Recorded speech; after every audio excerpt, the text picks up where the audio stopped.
Então, a relação da cultura de massa com a sociedade para nós hoje, no século XXI, ela é um pouco diferente da maneira como se dava essa relação ao longo do século XX, quando a cultura ocidental primeiro começou a pensar essas relações da sociedade com a cultura de massa. Se durante o século XX a cultura de massa ela funcionava como uma espécie de apêndice, como uma espécie de departamento do todo que era a sociedade, para nós hoje essa relação ela é muito mais intrínseca, ela é muito mais entremeada. As lógicas da cultura de massa são as mesmas lógicas que estruturam as nossas organizações sociais e as nossas instituições civis, inclusive. Nossa, a gente vê ela em todo lugar, a gente vê ela... Hoje em dia a gente vê ela no nosso bolso, né, através dos nossos celulares. Uma geração anterior à de hoje vê ela no computador de mesa, que ainda conectava a internet de escada.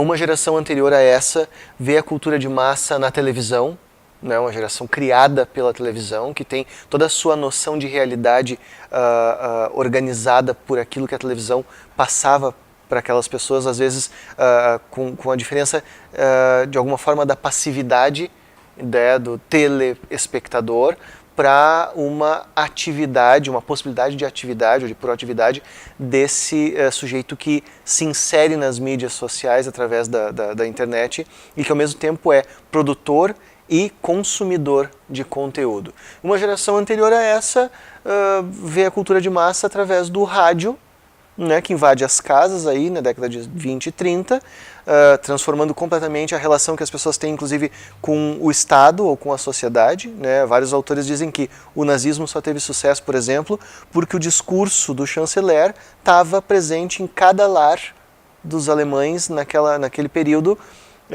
criando identidade, criando ideologia, criando um senso de pertencimento e uma maneira padrão de pensar. E antes disso ainda, onde inicia essa reflexão sobre cultura de massa, início do século XX, final do século XIX, bom, a cultura de massa está presente através do desenvolvimento do cinema, né? E antes disso, através da aurora da modernidade, que é a fotografia. A fotografia e a capacidade de reproduzir imagens em escala massiva.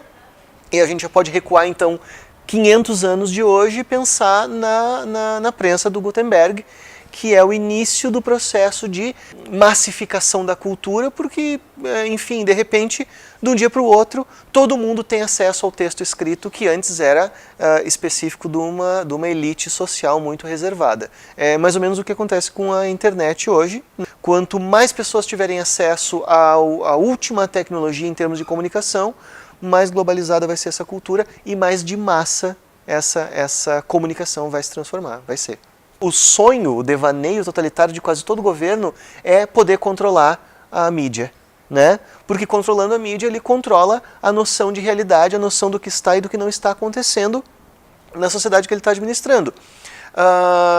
Recentemente, acho que ano passado, retrasado, teve a coisa da eleição do Donald Trump nos Estados Unidos e a grande interferência das redes sociais, das fake news, das difamações online, que parece foram arquitetadas por hackers russos para influenciar essas eleições e tal. Bom, aí está um grande exemplo, né? O fato de que a gente não procura mais a informação, sei lá, cara a cara com os candidatos nos quais vai votar ou não vai votar, e sim no Facebook ou em veículos de mídia que não são oficiais, então, né?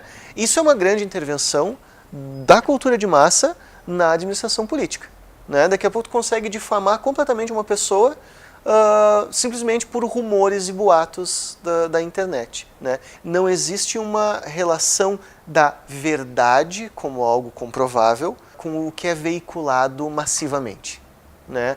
Se rompeu essa relação necessária entre verdade e notícia, né? A partir da cultura de massa como algo tão fluido, tão líquido, que é como a gente tem ele na contemporaneidade. Seria muita ingenuidade achar que... tem essa discussão, né? Tem um livro do Humberto Eco a respeito disso, né? Será que a cultura acabou? Será que a cultura de massa significa o fim da cultura? Bom, depende. Se a gente achar que cultura é só um processo elitista, né?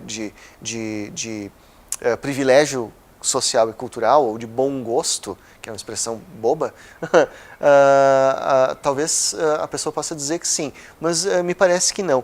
Vamos pensar que a cultura, entendido como produção cultural, como produção de arte, como produção de conteúdo, como produção imaterial da humanidade, ela sempre agiu como um reflexo da sociedade, né? Então a cultura não é um perigo, a cultura é um sintoma. Se a gente quiser entender uma época, a gente tem que entender a sua cultura. Porque muitas das coisas que não estão ditas na história oficial estão sugeridas na cultura. Os grandes medos de uma época, e quando eu digo cultura, então não é essa cultura de vanguarda necessariamente, é cultura pop mesmo, né? A gente é cercado de cultura pop, ou de cultura de massa, se quiser pensar assim, e ela é incrivelmente eloquente para nos ajudar a entender a época em que nós vivemos e, em grande medida, pela identificação que a gente faz com algumas coisas e não com outras, entender a nós mesmos, né? Por que eu gosto disso e não gosto daquilo? Por que nessa época isso é interessante e em outra época isso não tem valor nenhum? Bom, a cultura é um filtro, ela é um mecanismo de compreensão, né? Muito mais do que um perigo. Agora, obviamente sim, se tu tem uma cultura de massa que se orienta, falei do nazismo antes, que se orienta para organizações sociais e políticas perigosas, bom, aí ela vai ser um perigo. Mas a cultura é instrumento humano, né? E como qualquer instrumento, ela sempre tem, moralmente falando, o julgamento da maneira como ela é usada.